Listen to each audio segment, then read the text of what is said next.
siitä, että tämän laulun sanojen tekijä Emil von Quanten oli mäntsäläläinen.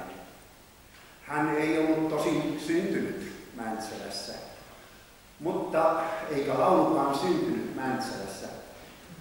Hänen syntymäpaikakseen on merkitty Pori. Hän meni nuorena kadettikouluun Haminaan. Haminassa oli kadettikoulu silloin. Ja sinne mentiin hyvin nuorena. Jo 15-vuotiaana hän tuli siellä. Ja poikapiirissä hän sitten yhtenä yönä teki runon. Kuule kuinka soitto kaikki, Väinön Kanteleesta rauha. Ja tämä oli näiden muiden kadettien mielestä niin oivallinen runo, että se pistettiin lehteen ja sävellettiin ja sitä laulettiin.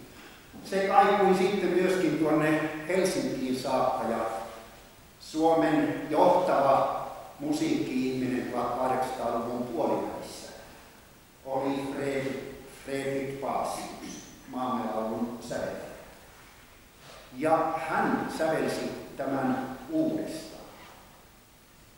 Ja 1860-luvun vaihteessa, 1842 oli jo tämän synty.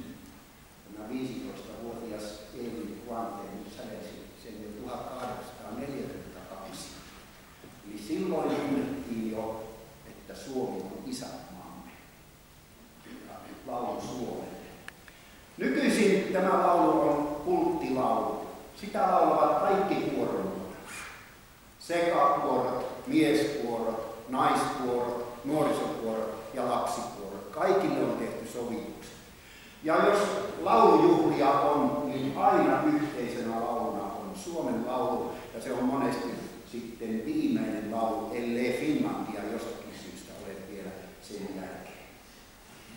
Nyt sitten laulamme Suomen laulun ja muistetaan, kun kuunnellaan näitä sanoja, muistetaan, että no, Mäntsälässä jossakin Nummisiin on haudattu Emil Quanten ja hän toimi siis Mäntsälässä ja oli mäntsäläläinen.